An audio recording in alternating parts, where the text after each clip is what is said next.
Hi students, good evening. Okay, today I am going to talk to you all about an interesting topic, that is the photosynthesis in higher plants. Okay, so photosynthesis in higher plants, அதை வந்து இன்னைக்கு நம்ம கிளாஸ்ல பார்க்க போறோம். So it's a very interesting, nice topic as of. Okay. So இன்னைக்கு கிளாஸ்ல தான் பார்க்க போறோம். Okay, so let me start the class. So இப்போ ஃபோட்டோசிந்தசிஸ் அப்படின்னு ஒரு கான்செப்ட் வருதுன்னு வச்சுக்கோங்களேன். இப்போ முன்னாடி கிளாஸ்லலாம் உங்களுக்கு நான் என்ன சொல்லி கொடுத்தேன்னா, எல்லா அனிமல்ஸ், தட் இஸ் இப்போ வந்து உயிர் வாழற ஆர்கானிசம் எடுத்துக்கோங்க, அது அனிமல்ஸாக இருக்கலாம், பிளான்ஸாக இருக்கலாம். So they need food. Food வந்து தேவை. எதுக்கு தேவை? உணவு எதுக்கு தேவை? அதோட வேரியஸ் மெட்டபாலிக், ஃபிசியாலஜிக்கல், பயோகெமிக்கல் எல்லா ஆக்டிவிட்டீஸ்க்கும் அந்த உணவிலேருந்து வரக்கூடிய சத்தை அது யூஸ் பண்ணிக்க போகுது. இப்போ வந்து நம்ம வந்து ஆர்கானிசம், லிவிங் ஆர்கானிசம்னு எடுத்தோம்னாலே பிளான்ட், அனிமல் அப்படின்னு பார்த்தோம். இப்போ இதுக்கு முன்னாடி உங்களுக்கு சாப்டர்லாம் என்ன சொல்லி கொடுத்தேன்?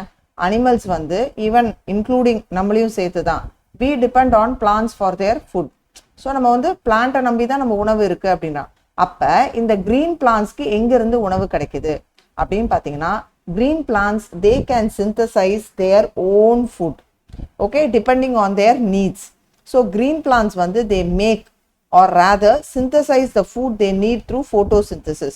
ஸோ ஒரு செடிகளுக்கு தேவையான அந்த உணவை எப்படி அது செய்யுதுன்னா, உணவை உற்பத்தி பண்ணுதுன்னா by the process of photosynthesis. So இந்த மாதிரி உணவை தானே தயாரித்து கொள்வதனால தான் செடிகள், தட் இஸ் பிளான்ஸ்க்கு வந்து இன்னொரு பேர் ஆட்டோட்ராஃப்ஸ். நம்மளா எப்படி ஹெட்டிரோட்ராஃப்ஸ்ன்னு பிரிக்கிறோமோ அவங்க எல்லாருமே ஆட்டோட்ராஃப்ஸ். ஸோ ஆட்டோட்ராஃபிக் நியூட்ரிஷன் அப்படின்னா என்ன அர்த்தம்னா, தான் உணவை தானே வந்து லைக் மேனுஃபேக்சர் பண்ண முடியுதுன்னு. இப்போ யாரெல்லாம் வந்து தன்னோட உணவுக்கு இந்த கிரீன் பிளான்ஸை நம்பி இருக்காங்களோ இல்லை வேற ஆர்கானிசம் டிபெண்ட் பண்ணியிருக்காங்களோ, தே ஆர் கால்ட் ஹெட்டிரோட்ராஃப்ஸ்.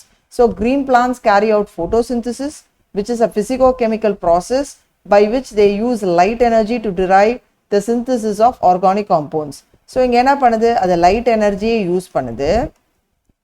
ஓகே, இங்கே இருக்க ஒரு கொடி, ஒரு செடின்னு வச்சுப்போம். So what it is going to do, it is going to drive the light energy. So அது வந்து அந்த லைட் எனர்ஜிலேருந்து what it is going to make, ultimately it is going to prepare some organic compounds. So ultimately வந்து பார்த்தீங்கன்னா all living organisms on earth they depend on the sunlight. So they use sunlight and the process of making their own food is called photosynthesis. That is the basis of life. So photosynthesis ஏன் முக்கியம் அப்படின்னு பார்த்தீங்கன்னா, இரண்டு விஷயங்களுக்கு முக்கியம். ஒன்று வந்து it is going to form the primary source of food on earth. அது வந்து ஒரு முக்கியமான விஷயம். ரெண்டாவது, release of oxygen into atmosphere. Release of oxygen into atmosphere நடக்கிறதே, அதனால தான் நம்ம அமேசான் காடுகள்லாம் சொல்கிறோம் இல்லையா, மேக்ஸிமம் அங்கே இருந்தால் நம்மளுக்கு lungs of the earth planet அப்படின்லாம் சொல்கிறோம் இல்லையா. ஏன்னா பச்சை செடிகள் இருந்து தான் இந்த ஆக்சிஜன் ரிலீஸ் ஆகுது. And that gives the main importance. Okay, so இதெல்லாம் தான் basic process of what, photosynthesis. So இதில் வந்து மெயினாக இன்னொரு possibility, that is what understand பண்ணிங்கன்னா, யூ ஷுட் நோ ஃபோட்டோசிந்தசிஸ் அப்படின்னா இது ஃபர்ஸ்ட் எங்கே நடக்குது. So there should be some structure, okay, which has got its own functioning, what we can call the photosynthetic machinery. So அங்க என்ன நடக்குது? It is converting the light energy into the chemical energy. So அதை தான் நம்ம இங்கே பார்க்க போகிறோம். So இங்கே இன்னொரு கான்செப்ட் என்ன தெரியணும் அப்படின்னா, we all know that when you take a green leaf, okay, what is there? ஸ்கூல்லே படிச்சுப்போம், it has got a green pigment. And what is that name of that pigment? It is called the chlorophyll. Okay, so அதுக்கு முன்னாடி என்ன தெரியணும், அங்கே வந்து chloroplast அப்படின்ற ஒரு structure இருக்கு. So chloroplast that contains the pigment chlorophyll. இதை தவிர what are the various raw materials that is required for photosynthesis? Carbon tie ஆக்சைடு கண்டிப்பாக தேவை. ஓகே, அடுத்து வாட்டர். ஓகே, அடுத்து என்ன தேவை? Light, that is the sunlight. mostly அந்த light வந்து it's very very much important. 390 to 760 nanometer. இந்த visible light consists of இவ்வளோ radiation, but இதில் வந்து உங்களுக்கு லைட் எடுக்கும்போது உங்களுக்கு இன்னும் டீட்டெயிலாக நான் சொல்லித்தரேன். Like what is visible light, what is blue green, or it is call the yellow or the red or UV light, அது எல்லாமே உங்களுக்கு அங்கே சொல்லித்தரேன். ஸோ இங்கே வந்து பார்த்தீங்கன்னா for photosynthesis it is very much important that 80 to 90% of the light falling on the leaves வந்து they will be absorbed. அதில் பர்டிகுலர்லி வந்து அந்த blue and red regions of spectrum வந்து இது எக்ஸாமில் கேட்பாங்கம்மா. Blue and red regions of the spectrum வந்து very important for photosynthesis. இதை தவிர chloroplast. Okay, so what are the raw materials required? இப்போ வீட்லேயே வந்து ஏதோ ஒரு கேக்கே செய்கிறோன்னா இதுக்கு ஒரு லிஸ்ட் எடுப்போம் இல்லையா, என்னென்னலாம் பொருட்கள் தேவை மாதிரி.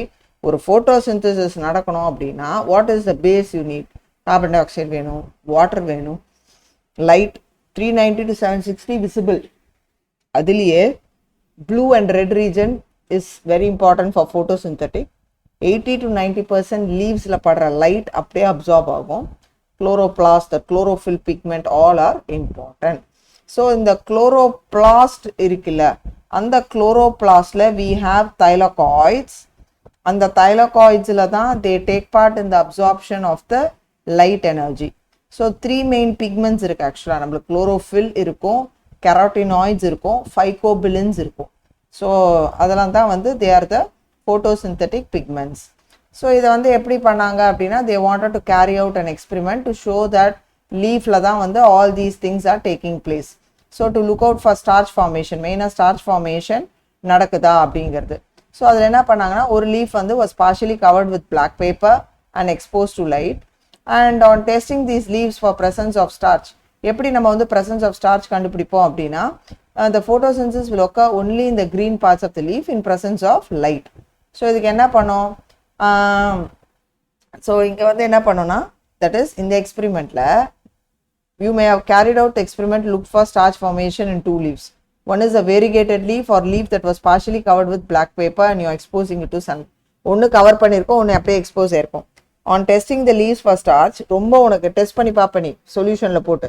அப்போ எதில் வந்து உனக்கு ஸ்டார்ச் இருக்குது அப்படின்னு நீ பார்க்கணும் அப்படின்னா ஃபோட்டோசிந்தசிஸ் க்ரீன் பார்ட்ஸ், க்ரீனி இருக்கிற இடத்துல இன் ப்ரெசன்ஸ் ஆஃப் லைட் தான் நடந்திருக்கும், not with a paper that was covered with a black paper. Another experiment வந்து what happens where a part of the leaf is enclosed in a test tube that will have this potassium hydroxide solution. Potassium hydroxide வந்து என்னென்னா it can absorb the carbon di oxide while the other half will be exposed to it. So இப்போ ஒரு இதில் இருக்குது அப்படின்னா 1/2 will be out, another half will be like this. So 1/2 will be with KOH, other half will be there. So இதில் வந்து when you are going to test the presence of starch, you must have found that the exposed part இருக்கு பாருங்க, that will be having starch, whereas the portion that was inside வந்து there will be no starch. So இதில் வந்து என்ன தெரியுது? Only in the presence of light, in the presence of that carbon dioxide, all that is required that carbon photosynthesis. So they want to prove that carbon dioxide is one of the necessary element for photosynthesis. So next வந்து இதில் என்னென்னா நம்மளுக்கு history of photosynthesis கொஞ்சம் கதைகள் தெரியணும், like யார் என்ன அப்படின்ட்டு. ஃபர்ஸ்ட் இந்த கான்செப்ட் வந்து பார்த்தீங்கன்னா முதல்ல வந்து ஃபோட்டோசிந்தசிஸோட எக்ஸ்பெரிமெண்ட்டை வந்து முதல்ல ஸ்டார்ட் பண்ணி வச்சது யாருன்னு பார்த்தீங்கன்னா ஜான் பாப்டிஸ்டா வான் ஹெல்மாண்ட். இவர் தான் ஒரு சிம்பிள் எக்ஸ்பெரிமெண்ட் வச்சு ஃபஸ்ட்டு ஃபோட்டோசிந்தசிஸ் ஸ்டார்ட் பண்ணது. அடுத்து we can see Joseph Priestley. So இவரோட கான்ட்ரிபியூஷன் என்னன்னு பார்த்தீங்கன்னா இவர் தான் அந்த ஆக்சிஜன் ரோலை வந்து இது பண்ணுவார். You was a person who discovered oxygen. இவர் என்ன பண்ணுவார் அப்படின்னு பார்த்தீங்கன்னா ஒரு பெல்ஜார் எடுத்துப்பார். அந்த பெல்ஜாரில் வந்து என்ன பண்ணுவார், ஒரு candle bell jar and he had what is the mouse also. So Priestley வந்து என்ன பண்ணாரு, he had a candle burning in a closed space, a bell jar. Some gets extinguished. Similarly, a mouse would soon suffocate in a closed space. So he concluded a burning candle or an animal that breathed the air but somehow damaged the air. But when he placed a mint plant in the same bell jar, he found the mouse was alive and the candle continued to burn. So he hypothesized that plants வந்து restore. So from the plants only we are going to get that oxygen and that is what we are going to breathe Okay, and the burning candles remove. You can see in this experiment, see, அவர் என்ன பண்ணாரு, ஒரு burning candle வைப்பாரு, இதான் bell jar, இது ஒரு burning candle, உள்ள mouse வைப்பாரு. இப்போ இந்த மாதிரி ஒரு க்ளோஸ்ட் ஏரியாவில் வச்சா மவுஸ் என்ன ஆகும், soon suffocate ஆகும். Yes, and the burning candle and the air that the animal breathe, but somehow will damage the air. So என்ன ஆகும், இது அதுக்கு தேவையான illuminationக்கு இருக்காது, அதே நேரத்தில் இது சுவாசிக்கிறதுக்கு ஆக்சிஜன் இருக்காது, இறந்து போயிடும். கூட என்ன பண்ணார், இப்போ ஒரு மின்ட் லீஃப் வைப்பாரு. he found that the mouse was alive. இதுலேருந்து என்ன சொல்ல வந்தார்னா, பிளான்ஸ் வந்து ரெஸ்டோர் பண்ணும். எதை ரெஸ்டோர் பண்ணும், அந்த oxygen. Okay, whatever breathing animals and burning candles remove. இதுதான் அந்த concept. See, it was living there. So next வந்து பார்த்தீங்கன்னா, another thing, what was the thing was Jan Ingnes, what is that called, Jan Ingenhousz. இவரோட concept என்ன சொல்வார் அப்படின்னா, sunlight வந்து ரொம்ப முக்கியம். இவரோட கான்செப்ட் வந்து என்னன்னா, சன்லைட் ரொம்ப முக்கியம், it is very essential for the plants. Okay, so இவர் என்ன சொல்வார் அப்படின்னா, இங்கன்ஹவுஸ் வந்து இவர் என்ன ப்ரூவ் பண்ணுவார்னா, கண்டிப்பாக சன்லைட் வந்து தேவை. So Ingenhousz is an elegant experiment with an aquatic plant, showed that bright sunlight, small bubbles were formed around green plants, while in the dark they did not. So he identified the bubbles to be of oxygen, and only the green parts of the plant can release oxygen. So இகனாஸ் என்ன சொன்னார், பிரிஸ்லி நீங்கள் சொல்கிற concept ஒத்துக்கிறோம். So அதுலேருந்து ஏதோ ஒரு case வருது, அது அங்கே இருக்கிற கெட்டதை எடுத்துட்டு அந்த கேஸ் மூலமாக தான் இந்த உள்ளே இருந்த மவுஸ் உயிரோடு இருக்குது. பட் he said that சன்லைட்டும் இதுக்கு தேவை. சன்லைட் என்ன பண்ணுது அப்படின்னு பார்த்தீங்கன்னா, இவர் ஒரு அக்வாட்டிக் பிளான்ட் வந்து இன் ப்ரெசன்ஸ் ஆஃப் சன்லைட் வச்சும்போது என்ன பண்ணுச்சா, அங்கே ஸ்மால் பபிள்ஸ் ப்ரொடியூஸ் ஆக ஆரம்பிச்சிச்சு. So he concluded that could be oxygen. But இதே டார்க்கில் வச்சு பார்க்கும்போது இந்த ரிலீஸ் அங்கே பார்க்கல, that is release of oxygen அவங்க பண்ண. So what you should know is, green part of the plants only will release that oxygen. Next வந்து பார்த்தீங்கன்னா, இந்த ஜூலியஸ் வான் சாக்ஸ், அவர் தான் வந்து நெக்ஸ்ட் என்ன பண்ணுவார்னா, he gave a substantiate evidence, that is for production of glucose, evidence for production of glucose when plants grow. So glucose வந்து பார்த்தீங்கன்னா, யூஸ்வலாக வந்து நம்ம வந்து ஸ்டார்ச்னு சொல்லுவோம். the storage form of glucose is starch in plants. இது என்ன அப்படின்னு பார்த்தீங்கன்னா, இதுக்கு வந்து அந்த green substance in plants is very much important, which is the chloroplast. அதில் இருக்க அந்த பிக்மெண்ட் தான் chlorophyll. ஸோ இவர் என்ன பண்ணார், அந்த green parts of the plantல எங்கே வந்து குளுக்கோஸ் இருக்கோ அந்த குளுக்கோஸ் தான் ஸ்டார்ச்சாக ஸ்டோர் ஆகிருக்கும் அப்படிங்கிறது இவர் தான் சொன்னார். அடுத்து இன்ட்ரெஸ்டிங்காக எங்கெல்மேன் அவர் சொல்வார். எங்கெல்மேன் எக்ஸ்பெரிமெண்ட்டில் என்ன பண்ணுவார்னா, he used the prism. So ஒரு ப்ரிசம் வச்சுப்பார். இதில் வந்து என்ன பண்ணார், இந்த ப்ரிசமில் வந்து he wanted to show, that is அந்த லைட் போகும்போது வேரியஸ் ஸ்பெக்ட்ரல் காம்பனன்ஸாக போகும். அதில் எது வந்து அந்த ஆல்கேக்கு வந்து அந்த லைட்டை கொடுக்குதோ அந்த பர்டிகுலர் இதை வச்சு he wanted to make some work on that spectrum, action spectrum அப்படின்வாங்க. ஸோ இவர் வந்து கிளாடாபோரான்ற algae வச்சுருப்பாரு, which was placed in a suspension of aerobic bacteria. The bacteria were used to detect the sites of oxygen evolution. So இங்கே என்ன பண்ணாங்க மெயினாக, he was using the blue and red light of split spectrum. அதில் first action spectrum of photosynthesis was described. இவர் தான் first action spectrum of photosynthesis describe பண்ணுவார். That is the Engelmann. Okay, he was able to describe it. And அதில் வந்து பார்த்தீங்கன்னா கரெக்டாக இந்த particular chlorophyll pigment a b இந்த ஸ்பெக்ட்ரம் தான் அப்சர்வ் பண்ணுது அப்படிங்கிற ஒரு இதுவும் வந்து அவர் தான் சொன்னார். அதுக்குள்ளே வந்து பார்த்தீங்கன்னா by middle of 19th century photosynthesis were known, namely that plants could use light energy to make carbohydrates from carbon dioxide and water. So இங்கே என்ன சொன்னாங்க, photosynthesis அப்படின்னாலே so it is going to need the carbon dioxide, water, and that in presence of that light energy, that is from the sun, it is going to produce the starch, that is the glucose. Okay, those carbs, and the storage form of glucose only is called the starch. So இப்போ ஒரு empirical ஈக்குவேஷனை கொடுக்க ஆரம்பிச்சாங்க. Carbon di oxide plus water gives you carbs plus water, and the CH2 will represent the carbohydrate. So 6 carbon sugar, that is glucose. அப்புறம் அடுத்த ஒரு மைல்கன் வந்து யார் கொண்டு வந்தார்னா, ஒரு microbiologist. he is called the Cornelius Van Niel. he is of Stanford University, USA. இவர் என்ன சொல்வார் அப்படின்னு பார்த்தீங்கன்னா, ஃபோட்டோசிந்தசிஸ் வந்து முக்கால்வாசி லைட் டிபெண்ட் ரியாக்ஷன். அதில் வந்து ஹைட்ரஜன் இருக்குது பாருங்க, that forms a suitable oxidizable compound that will reduce the carbon dioxide to carbohydrates. So அவர் என்ன சொன்னார், இங்கே வந்து நம்மளுக்கு வந்து ஒரு ஹைட்ரஜன் அக்செப்டாஸ் காம்பவுண்ட் மாதிரி இருக்கும். அந்த ஹைட்ரஜன் அக்செப்டார் காம்பவுண்ட் வந்து என்ன பண்ணுது, it is going to help in reducing the carbon di oxide in presence of the light to form the carbohydrates. So அது வந்து வேன் நீல் அவர் வந்து இந்த ஸ்டடி பண்ணி சொன்னார். அடுத்து இன்னொரு செட் ஆஃப் எக்ஸ்பெரிமெண்ட்ஸில் என்னன்னா, in green plants water is the hydrogen donor. ஓகே, ஸோ க்ரீன் பிளான்ஸில் இதில் வந்து பார்த்தீங்கன்னா வாட்டர் எடுத்துக்கிட்டிங்கன்னா அதில் வந்து பார்த்தீங்கன்னா the water is the hydrogen donor and is oxidized to oxygen. Some organismsல வந்து பார்த்தீங்கன்னா they do not release oxygen. Like say when H2S hydrogen sulfide இருக்குன்னு வச்சுக்கோங்களேன், is the hydrogen donor for purple and green sulfur bacteria. அப்போ அங்கே வந்து oxidation product is sulfur or sulfate depending on organism and not oxygen. So இப்போ வந்து water அப்படின்னும் போது நம்மளுக்கு இங்கே வருது. இதே வந்து அனரோபிக்கா அப்படி இருக்கிற பாக்டீரியானும் போது that is in presence of hydrogen sulfide it will be either sulfate or sulfur.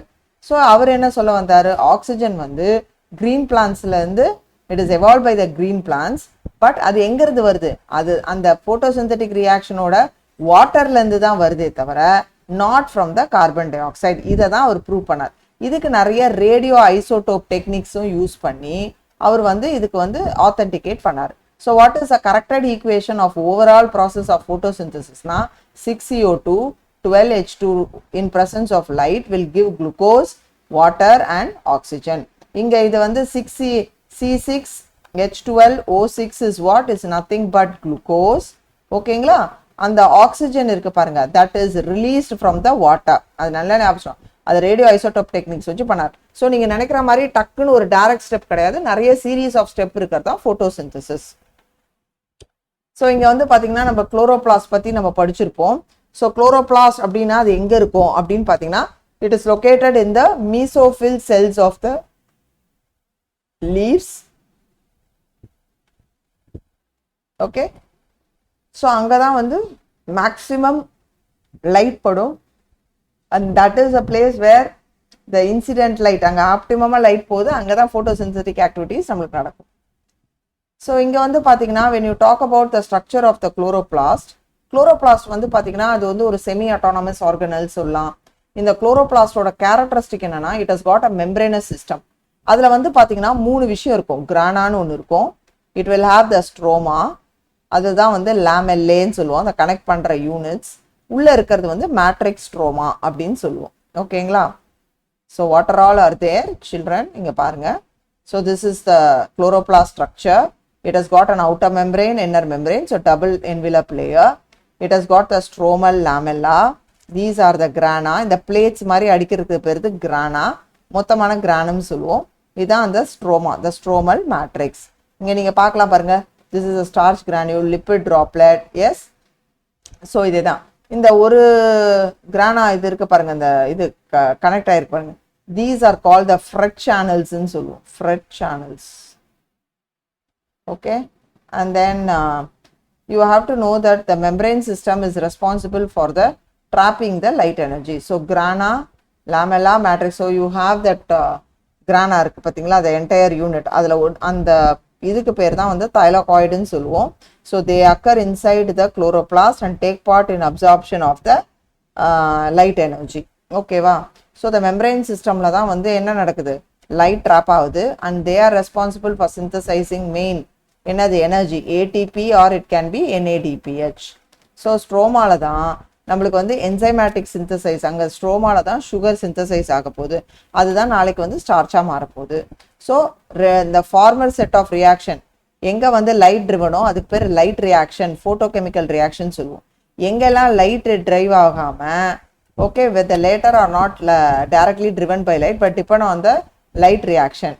So first வந்து லைட் வச்சு நம்மளுக்கு ஒரு செட் ஆஃப் ரியாக்ஷன்ஸ் நடக்கும். ஓகேவா, அதுக்கு பேர் லைட் ரியாக்ஷன். அடுத்து இந்த ரியாக்ஷன்லேருந்து வரக்கூடிய அந்த ATP NADPH வச்சு மீதி செட் ஆஃப் ரியாக்ஷன்ஸ் நடக்க போகுது பார்த்தீங்களா, அது வந்து பார்த்தீங்கன்னா you have to very clearly distinguish and that is called the dark reaction. So நீ ஃபர்ஸ்ட் மைண்டில் நினச்சோம் டார்க்னா டார்க்னஸில் நடக்குது அப்படிங்கிற அர்த்தம் கிடையாது, they are not light depend, இதுதான் தெரிஞ்சுக்கணும். ஓகே, ஸோ இங்கே பாருங்க, உங்களுக்கு இந்த structure புரியும். So these are the outer membrane, inner membrane. You have the stromal lamella. These are the grana. You have the stroma, ribosomes. இங்க வந்து அந்த lipid நான் உங்களுக்கு explain பண்ண மாதிரி என்ன ஆகுது, இந்த ஸ்ட்ரோமா இந்த இதில் தான் வந்து நம்மளுக்கு சுகர் சிந்தசைஸ் ஆக போகுது. இது வந்து they are meant for what?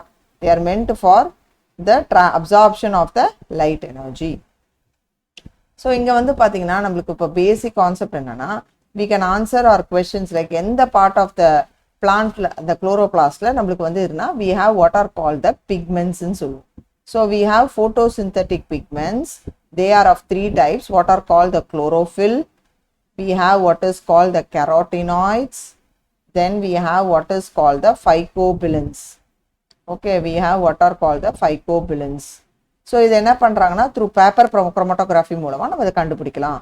So what you have to know is that is the chromatographic separation of leaf pigment show that the color that we see in leaf is not due to single pigment but because of four pigments. So what are the pigments which I already said? Chlorophyll, the carotenoids, and we have the phycobilins. Chlorophyll வந்து பாத்தீங்கன்னா chlorophyll A ன்னு இருக்கு. That is for the bright or blue green, அது அந்த கலர்ல இருக்கும். Chlorophyll B ன்னும்போது yellow green. Then we have the carotenoids, yellow to orange, and xanthophylls that comes under this what do you call the phycobilins. So the phyco actually வந்து இந்த carotenoids இருக்கு. Xanthophylls வந்து will come under the carotenoids only. Phycobilins வந்து they are totally different. Okay, like phycocyanin, phycoerythrin, அதெல்லாம் phycobilins. ஓகேவா? So இந்த basic concept you should know. So இங்க வந்து பாத்தீங்கன்னா every pigment வந்து they have their own specific wavelength. இதுல வந்து பாத்தீங்கன்னா for example if I am going to talk about chlorophyll A, chlorophyll B and carotenoids. இப்போ வந்து first concept உங்களுக்கு என்ன புரியணும்னா, chlorophyll A நான் சொல்றேன் பாத்தீங்களா, that is supposed to be the most what you call found in all the photosynthetic plants except bacteria. So universal photosynthetic pigment na chlorophyll A தான். இதோட வேலை என்னன்னா, it is going to perform the primary reaction, conversion of the light into that chemical energy. ஓகேவா? மீதி எல்லாத்தையுமே நம்ம accessory pigment தான் சொல்லுவோம். இப்போ chlorophyll B அப்படின்னும்போது இதுவும் வந்து it is present in the higher plants also. அடுத்து வந்து பாத்தீங்கன்னா you have what is called the specific thing. So you can see the graph here. So you can see that in the graph what you are seeing, this is the chlorophyll A, this is the chlorophyll B, and these are the carotenoids. So let us study the ability of chlorophyll A pigment, okay, to absorb light of different wavelength. So you can see that the wavelength that it is able to absorb. நான் உங்களுக்கு light என்னும்போது ஏற்கனவே சொன்னேன், the visible lightல வந்து spectrum பார்த்தீங்கன்னா 390 to 760 nanometre நம்மளுக்கு இதான் visible ரேடியேஷனோட wavelength. இதில் வந்து நம்மளுக்கு வந்து ப்ளூ க்ரீன் அப்படின்னும் போது இட் வில் பிட்வீன் 570 to 500. இது ஏர்லி ஒர்க்கர்ஸ் சொன்னது. வெறும் க்ரீன் அப்படின்னு பார்த்தீங்கன்னா it will be 500 to 580 nanometre. இப்போ நான் இந்த எல்லோன்னு சொல்கிறேன் பார்த்தீங்களா, that will be around 580 to 600 nanometre. ஆரேஞ்சுன்னு போச்சுன்னா 600 to 650 நானோமீட்டர். ஸோ இந்த மாதிரி வந்து they have made into the various form. But when it comes to photosynthesis அப்படின்னு பார்க்கும்போது we have to know that particularly the light in the spectrum அப்படின்னு பார்த்தீங்கன்னா the portion of the spectrum which is between 400 to 700 nanometre இந்த வேவ்லென்த்தில் இருக்கிறது தான் more photosynthetically active radiation, what we call it as SPAR. இதுதான் முக்கியம். Okay,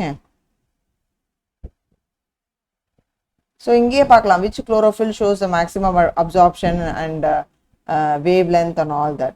so இங்கே வந்து பார்த்தீங்கன்னா you can see that the chlorophyll A in the blue and red regions அதுதான் higher rate of photosynthesis. So நம்ம என்ன சொல்லலாம், the chlorophyll A is supposed to be the chief pigment. நான் ஏற்கனவே சொல்லிட்டேன்ல, it is called the universal pigment of the present found in all the higher plants with photosynthetic activity except the algae அப்படின்னு சொன்னேன் இல்லையா, except the bacteria, I'm sorry.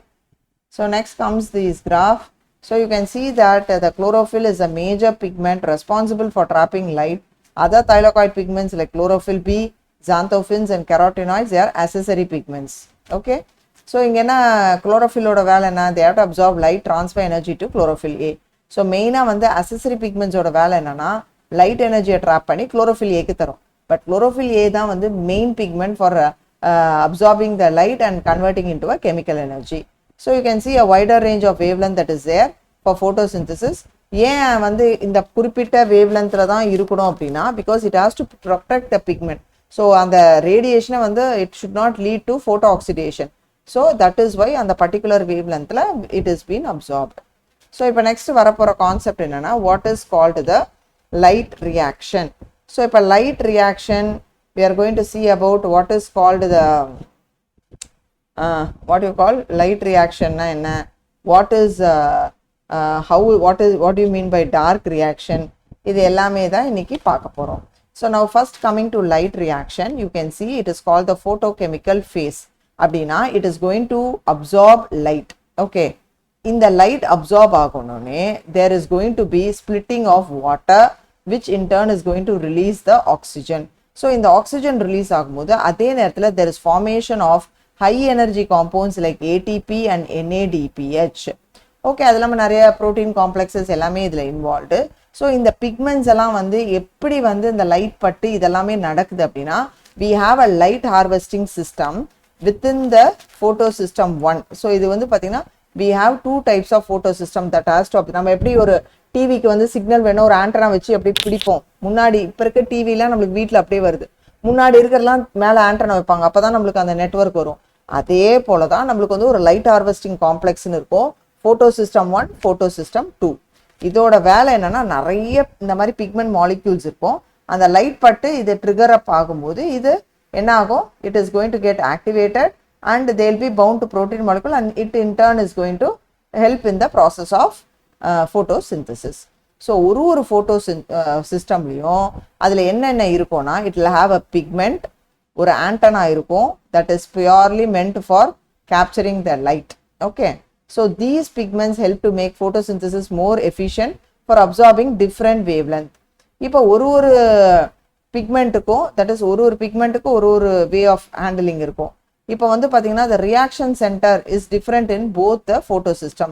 So சென்டரில் இருக்கக்கூடிய அந்த reaction centre வந்து ஃபோட்டோசிஸ்டம் 1 ஆகட்டும் ஃபோட்டோசிஸ்டம் 2 ஆகட்டும் it is going to be completely different. இதே ஃபோட்டோசிஸ்டம் 1ல வந்து we are going to have the chlorophyll A which will be good in absorption. அந்த ஸ்பெக்ட்ரம் வந்து 700 நானோமீட்டர், அதனால தான் இதுக்கு பேர் P700 அப்படின்னு சொல்லுவோம். Photosystem 1 is also called P700 because chlorophyll A அந்த நானோமீட்டர் இதில் தான் நல்லா அப்சார்ப் ஆகுது.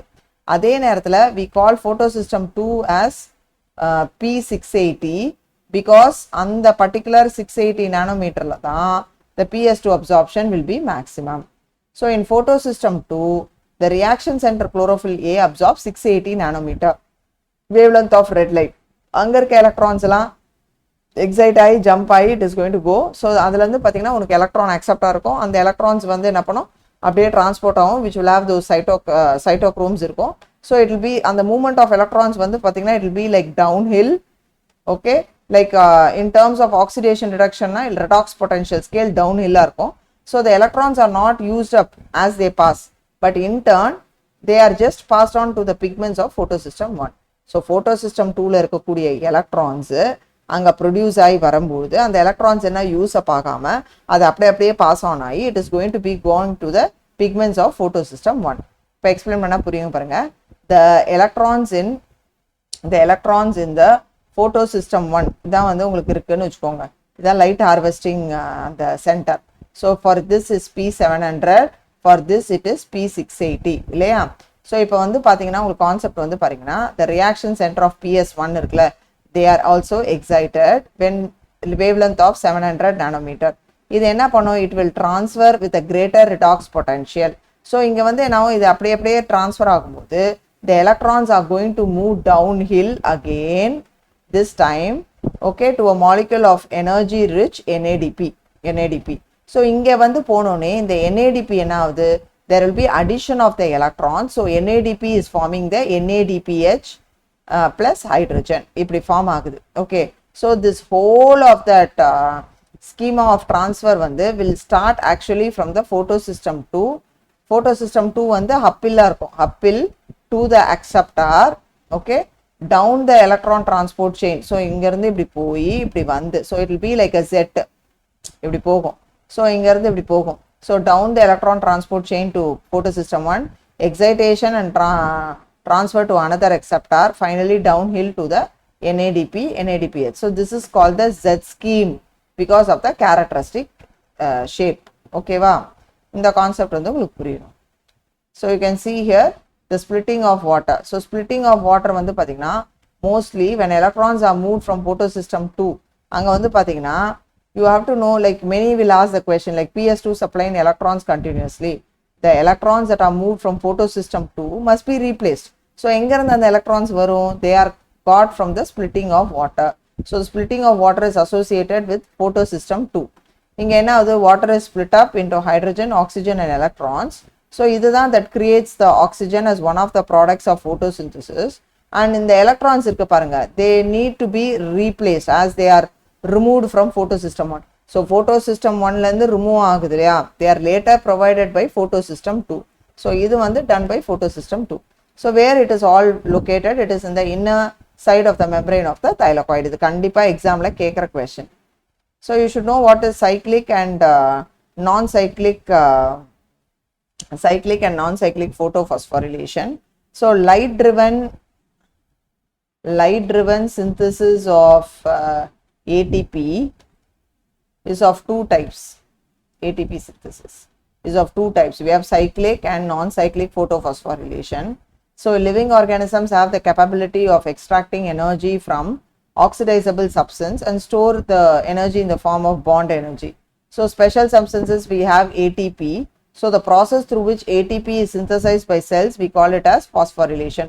So mitochondria, chloroplast, இதால தான் அந்த energy driven substances synthesize பண்ண முடியும். அந்த ஸ்பெஷல் பவர் இருக்கக்கூடிய செல்ஸ் தான் அந்த ஆர்கனல்ஸ் தான் மைட்டோகாண்ட்ரியா, குளோரோபிளாஸ்ட் உங்களுக்கு சொல்லி கொடுத்துருக்கேன். And that process is called photophosphorylation. So photophosphorylation is synthesis of ATP from ADP and inorganic phosphate, that too in the presence of light. So இப்போ வந்து பாத்தீங்கன்னா நம்மளுக்கு ரெண்டு photo system இருக்கு, photo system 1 and photo system 2. So first வந்து பாத்தீங்கன்னா photo system 2 and then photo system 1 க்கு வரும். So அந்த மாதிரி ஒரு process போறது வந்து it is called the non-cyclic photophosphorylation. So electrons வந்து they are expelled by the excited photocenter, does not return to it. So non-cyclic photophosphorylation is also called the Z scheme. Okay, it is also called the Z scheme. So the reason it is performed specifically. இப்போ non-cyclic photophosphorylation you have the collaborative work of photosystem 2 and photosystem 1. Okay, an external electron donor will be required. It is associated with splitting of water and liberation of oxygen. ஓகேங்களா? So இது வந்து ரொம்ப முக்கியம். It is going to take place, non-cyclic will take place in the granule thylakoids. இந்த கான்செப்டும் புரியணும். Okay, so they are connected with electron transport and they are the Z schema. Now what is happening here? See, this is cyclic photophosphorylation. In cyclic photophosphorylation, it is purely done by the photosystem 1 independently. An external source of electrons is not required because inga vandu pathina it is not associated. Here it will not associated with photolysis of water.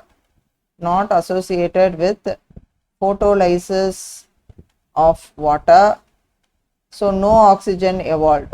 Okay, adu theriyano. So once when the light idu pattone enna agudhu inga irundhu it operates under the low intensity light, low light intensity. Okay, the system does not take part in it is going to take part in photosynthesis except certain bacteria. Idu vandu will happen in the stroma or intergranule thylakoids. Okay, இந்த concept தெரியணும். So இங்கேருந்து பாருங்க போய்பட்ட electron acceptor.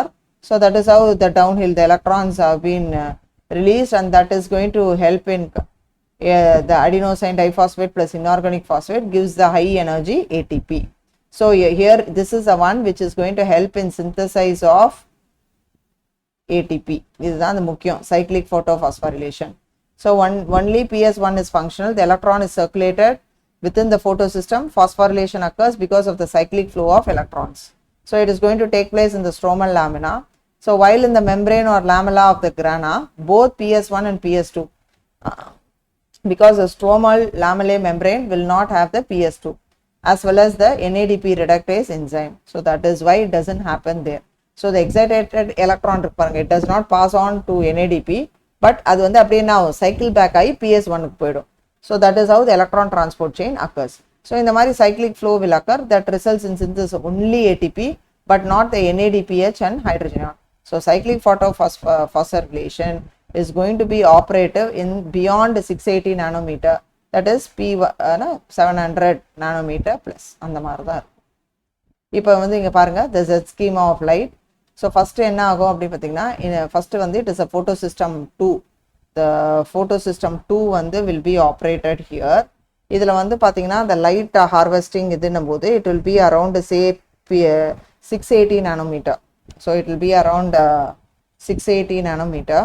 Okay, first பாருங்க it is a collaboration of both photosystem 2 and 1. So இங்கே வந்து electrons எப்படி இங்கே கிடைக்கும் அப்படின்னு பார்த்தீங்கன்னா here it is because of splitting of the water. So light வந்து படுது 680 nanometer.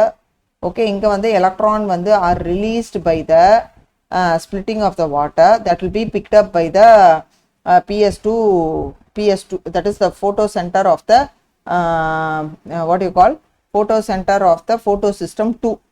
இங்க இருந்து என்ன ஆகும் அப்படின்னு பார்த்தீங்கன்னா that is located on the inner side of the membrane of the thylakoid. இப்போ ஓகேவா?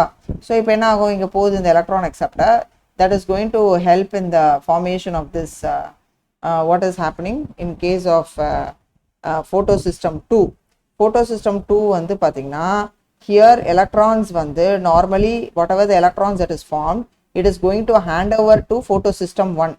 So the electrons வந்து எங்கிருந்து வருது, it is coming from the photolysis of the water. Okay, of the water.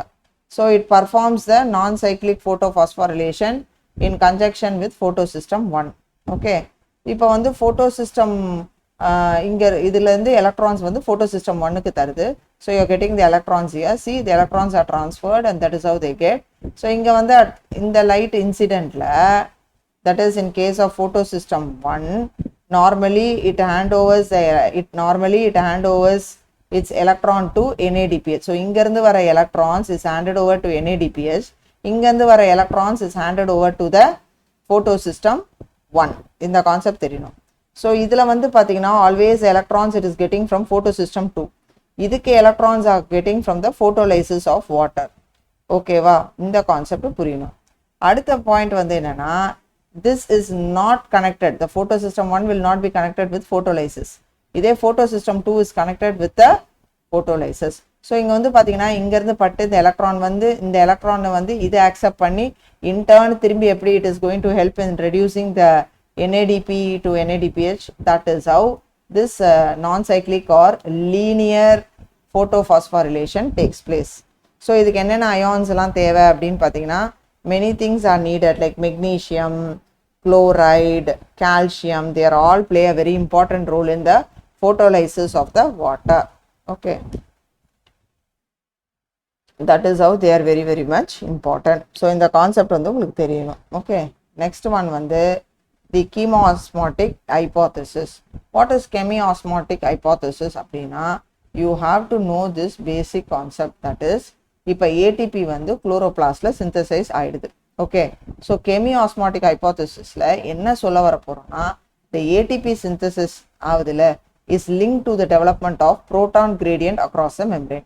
So you are having a thing. So imagine there is a gradient that is created, okay, across the membrane, proton gradient, because of the ATP synthesis across the membranes of the thylakoid. So there is one difference. Enna difference அப்படினா, proton accumulation is always towards inside of the membrane. So it's always inside of the membrane where protons getting accumulated, that is in the lumen la accumulate ஆகுது. In respiration, protons வந்து they are accumulated in the intermembrane space, that is in the mitochondria when electrons move through the ETS. So to understand this basic step, that you have to know that because of this difference there is a proton gradient is developing. இந்த proton gradient பாருங்க இங்க தான் இருக்கு. So in the proton gradient in the concept la vandu pathina we are having the stroma. Okay, so this is the thylakoid membrane. You are having the photosystem 1, photosystem 2. So I already said photosystem 2 because of the photolysis of the water, you know, the oxygen, hydrogen. This electron, that is this electron, whatever is being formed is being given through the electron transport chain, and that is how it is getting the thing, and NADPH இது வந்து form ஆகுது இல்லையா. So ATP generation and NADPH form ஆகுது. So you have a very high hydrogen concentration inside the lumen when compared with high outside. So in the hydrogen ion irukku pathingala, since there is a splitting of the water molecule in the inside of the membrane, the protons vandu inga ulla accumulate aga arambichirum within the lumen of the thylakoids. So as the electrons they are going to pass through the and the photosystem pogumbodhu, you can see that the hydrogen vandu the transfers electron not as in but to the hydrogen carrier also. So when the molecule passes on its electron to the electron carrier, the proton is released on the inside. Ipo vandu we have what is called the NADP reductase enzyme, which is located in the stroma, okay, on the side of the membrane. So along with the electrons which is being released here, what is going to happen along with electrons that come from the acceptor of that electron of the photosystem 1 inga varumbodhu, what it is doing is it is also helping in the reduction of NADP to NADPH. So what happens, these photons will be removed from the stroma. So that is why there is a low concentration of hydrogen in the stroma compared with it. So it is creating a proton difference across the membrane. So the gradient is very important because that is the one which leads to release of energy. இந்த concept தெரியணும். So இதில் என்ன நடக்குது அப்படின்னு பார்த்தீங்கன்னா, the gradient is broken down because there is movement of this electron. You can see the ATPase enzyme. Okay, this enzyme வந்து பார்த்தீங்கன்னா it has got two parts. It has got that FO part, F1 partன்னு சொல்லுவோம். So இதில் என்ன ஆகுது, there is going to be breakdown of that அந்த gradient இருக்கிறதுனால there is going to be a conformational change that is going to happen.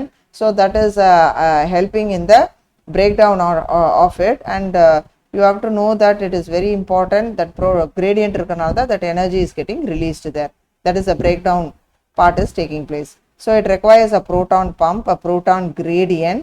So or chemiosmosis nadakanuna it requires a membrane. First it requires a membrane, then it is going to require a proton pump, and then it is going to require this gradient what I told you. அது இல்லாமல் it requires the ATPase enzyme. So இவ்வளவும் தேவை ஒரு chemiosmosis நடக்கிறதுக்கு. So what is going to happen? Energy is used to pump the proton pumps across the membrane. So because from high to low, so அப்போ வந்து ATPase will act like a channel. So this soon will release that energy to activate that particular ATP system. So that is how it catalyzes the formation of ATP. So ATP form ஆகும்போது இதுதான் நடக்குது. So புரியறதுக்கு என்னென்னா, photolysis of water நடக்கும்போது இந்த thylakoid உள்ள ATP and NADPH synthesis will take place on the stromal side surface of the thylakoid. Stromal side surface of the தைலாகாய்டில் என்ஏடிபிஹெச்சும் சிந்தசைஸ் ஆகும், ஏடிபியும் சிந்தசைஸ் ஆகும் எப்போ வந்து ஃபோட்டோலைசிஸ் ஆஃப் வாட்டர் நடக்குதோ. ஸோ இங்கே பாருங்கள், splitting of water molecule inner side of the membrane, water accumulate போது hydrogen ion is getting accumulated within the lumen of the thylakoids. அப்போ ஆஸ் த எலக்ட்ரான்ஸ் மூவ் ஆகும்போது what is happening, the primary acceptor of electron that will be located on the outer side of the membrane, அது என்ன பண்ணும், electron அப்படியே transfer பண்ணும், but not an hydrogen carrier. So இப்போ என்ன ஆகும், hence this molecule removes the proton from the stroma while it transports an electron. நான் சொன்ன மாதிரி அப்போ when this molecule அப்படியே பாஸ் ஆகிட்டே போகும்போது to the electron carrier, it will pass the electron to the electron carrier on the inner side of the membrane. So இப்போ என்ன ஆகும், நம்மளுக்கு வந்து உள்பக்கம் வந்து அதிகமான கான்சென்ட்ரேஷனும் வெளியே வந்து கம்மியாகவும் இருக்கும் hydrogen ion. So NADPH reductase கூட பார்த்தீங்கன்னா is located on the stromal side. அதனால தான் அந்த எலக்ட்ரான்ஸ் வந்து PS2லேருந்து PS1 வரும்போது அந்த necessary protons are necessary for the reduction of this NADP to NADPH2. அப்புறம் the protons are also removed from stroma. So within the chloroplast, the protons in the stroma decrease in number while lumenla there is accumulation. So இங்கே வந்து என்னது, it is creating a gradient and a decrease in the pH in the lumen.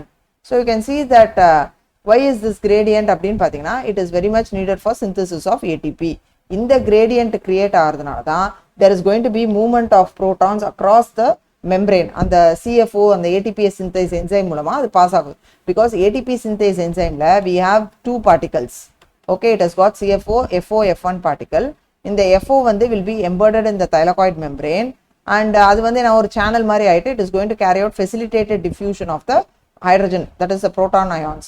The other portion is CF1, அது வந்து outer surface of the thylakoid membrane protrude ஆயிடும், that is facing the stroma. So there is a breakdown of the gradient. So ஒரு conformational change in the CF1 particle.